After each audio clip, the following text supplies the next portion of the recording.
Recording Satsang session on 20th August 1980.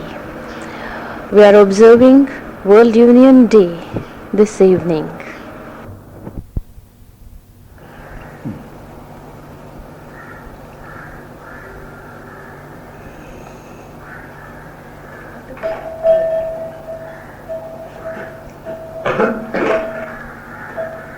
Welcome all of you to our place of Satsang.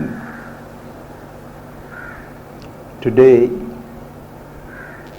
is in a sense the birthday of the World Union, because the 20th of August was the day Mother signed the papers and consented to be the president of the World Union movement and the organization that articulates the aspiration of that movement. It is appropriate that this meeting should be held in a place at a time where some practitioners of Sri Aurobindo's teachings, the Mother's Yoga, meet every day to study in depth the practice and the implications of the teaching, because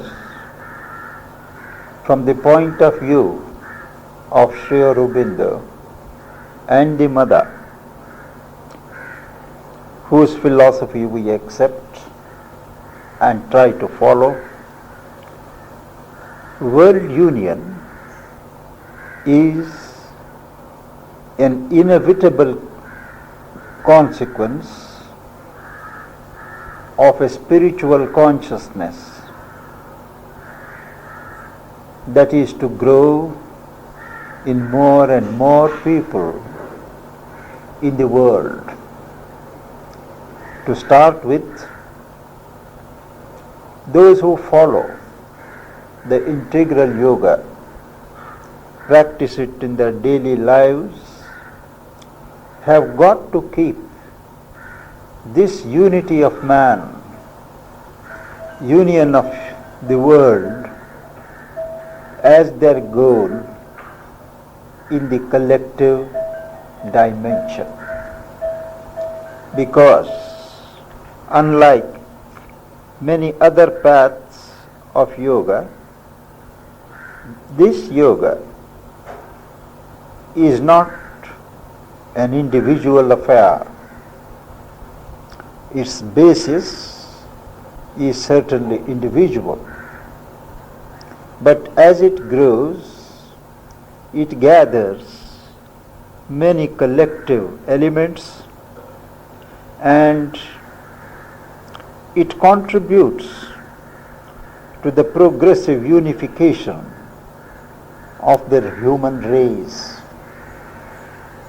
Secondly, it is understood that world unity is not possible unless there is unity individually among those who constitute this brotherhood. World unity can be as real as the individuals are united. And this unification of the human personality is a keynote of this integral philosophy. So we are not, the World Union is an integral part of Sri Aurobindo Ashram.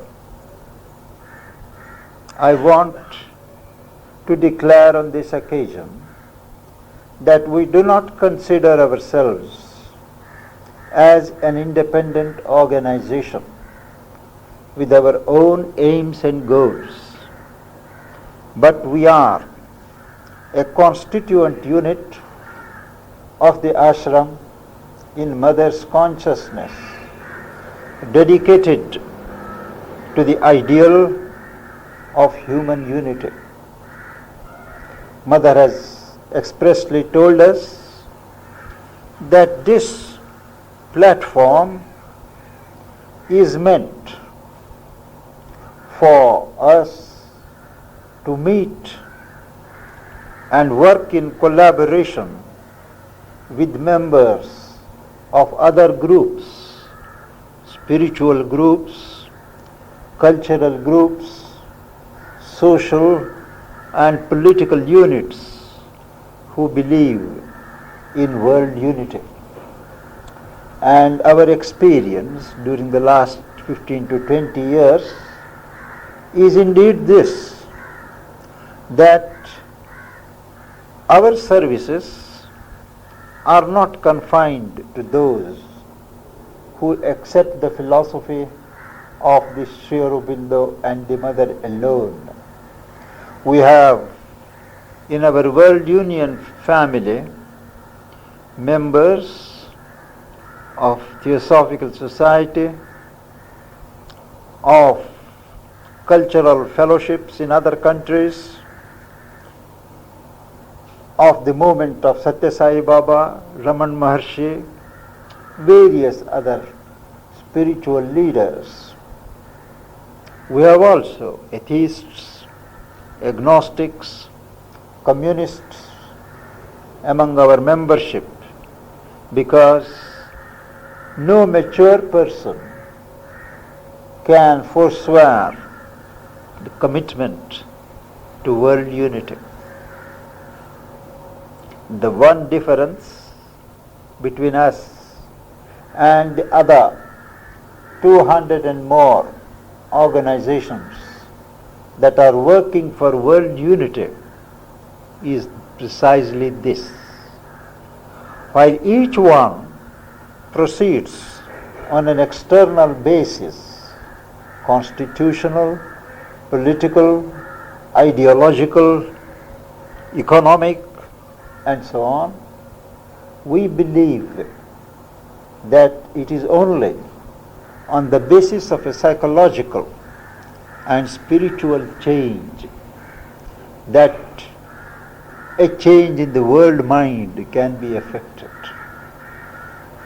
And we make it part of our yogic practice to keep this dimension always in our mind. We remember always that man can be as perfect as his environment is perfect. And also, an imperfect man cannot create a perfect society. So both are interrelated, and you will see the appropriateness of the world union forming a wing of Sri Aurobindo's movement in the world.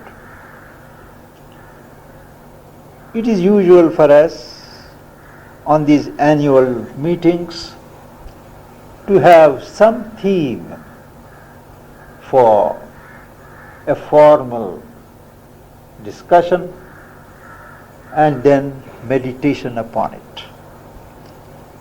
The theme today is that nationalism is something that has to be replaced by the concept of one race, one world. I wonder if other social thinkers have explained how and why nations have come into being and why the concept of nationhood becomes old-fashioned, out of date at some juncture in the evolutionary history of man. Sri Aurobindo explains in the human cycle how from primitive beginnings of individuals getting together, forming families, family units, joining with other family units for sake of safety, for sake of collective living. They form into clans, tribes and units, and gradually we have what is called a sub-nation unit. Principalities, collectivities, they get together and we have small sub-nation units where different societies gather together. They have common ways of thinking, common language, common ways of worshipping God, in every way, common systems. And that is how what is called the sub-nation soul. The Western minds would call it the ego, but I would not. We call it sub-nation soul. As things develop still further, a number of sub-nations get together and they coalesce, and we have the nation unit with its own national spirit, national soul. The sub-souls have merged and we have a national soul. You may call it Bharat Shakti, you may call it John Bull, you may call it Uncle Sam. The point is, they are more than names. They are individualized national spirits which govern the growth of the peoples, symbolize their oneness, and they form points of centralization, holding together the common aspirations, common objectives, and common modes of thinking, feeling, and activity.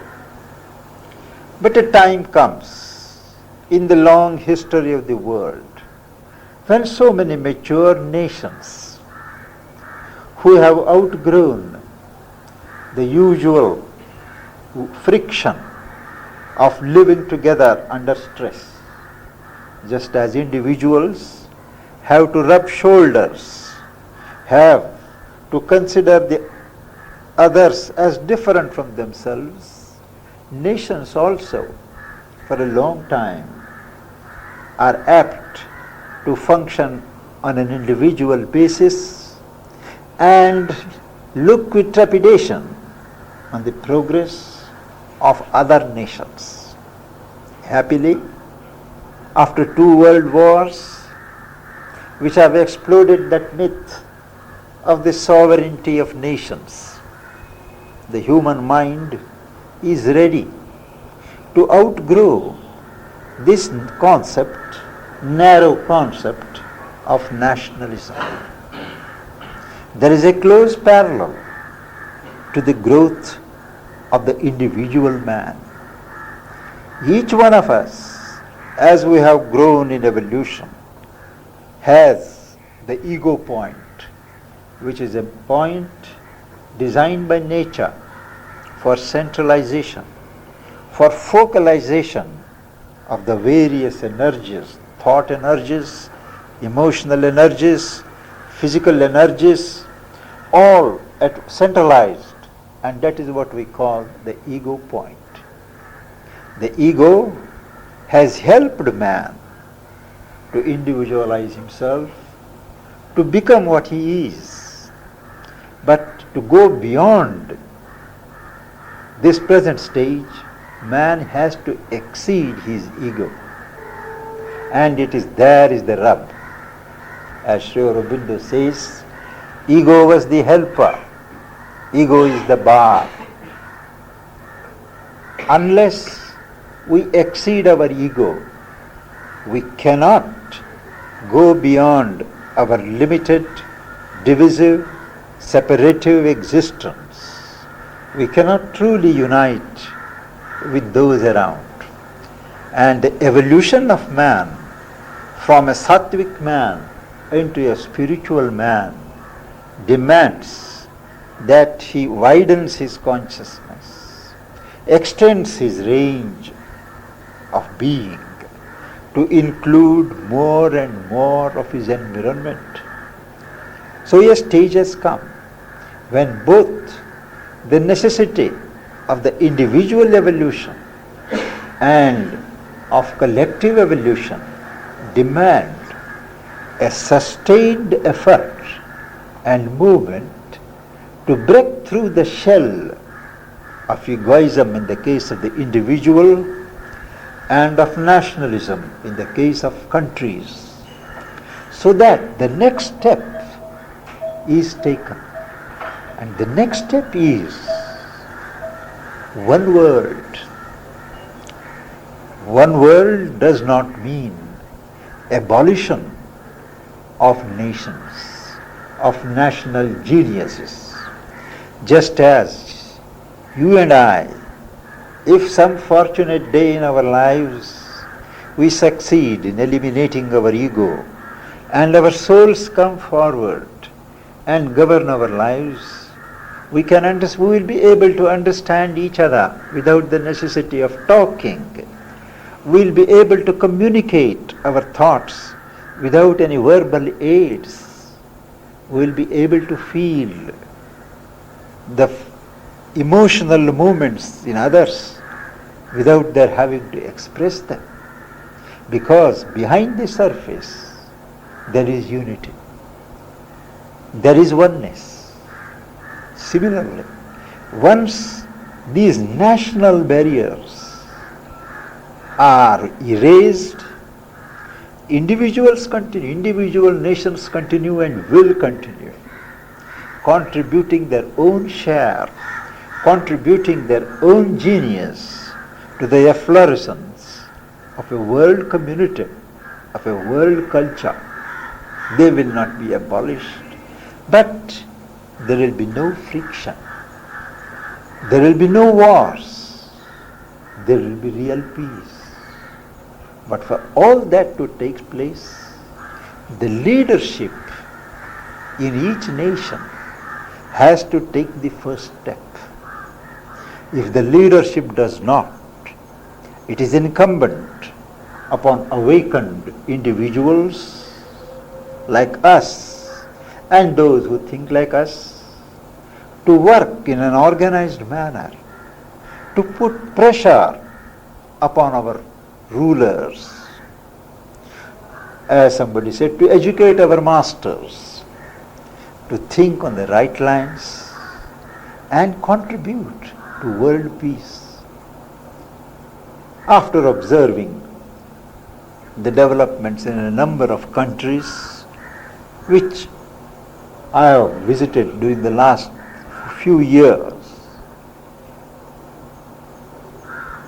it has struck me that India is the only country that can truly exceed national boundaries. India was the only country in history which during Jawaharlal Nehru's time sacrificed its so-called national interests and committed itself to the welfare of others. Bitter frustrations, disappointments followed because the other nations were not sincere. Pandit Nehru did not realize or did not want to realize that the others were insincere. He put the world interest before the Indian interests. We have had to pay the price, but I suppose some nations have to do it. And if India has been marked by Providence to lead this world, at any rate in these matters of the spirit, in these matters of the soul, India has got to sacrifice. India has got to pioneer and show the way. In the spiritual domain, India has led the world. There is no philosophy in any part of the world whose roots cannot be traced to Indian thought, to Indian practice of yoga. Any cultural or spiritual concept, you can always find it adumbrated in the utterances and the perceptions of the rishis and the sages of India. It is not with a sense of chauvinism that I make the statement, but this is a statement of fact, and it imposes on us a certain responsibility which we cannot escape. Each one of us is responsible to keep up this heritage, keep the vision of the ancients who saw all humanity as one, who called for one mind, who called for one common thinking, who called for one mantra, that is, one mentation, one meditation on the concept of unity. Because ultimately, after all this diversity, division is taken care of, the sustaining truth is the one spirit, the one divine God. Each one of us contributes to world peace to the extent one builds that peace within oneself. And that can be done only by processes of meditation, contemplation, moral and mental purification. And that's the content of our sadhana, of our yoga, which we are expected to practice every day, all the 24 hours.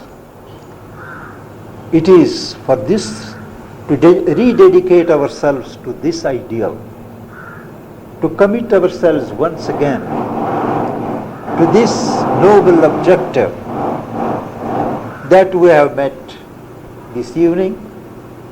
And I propose that we meditate for 15 minutes on this theme of oneness, of peace, of one race in one God.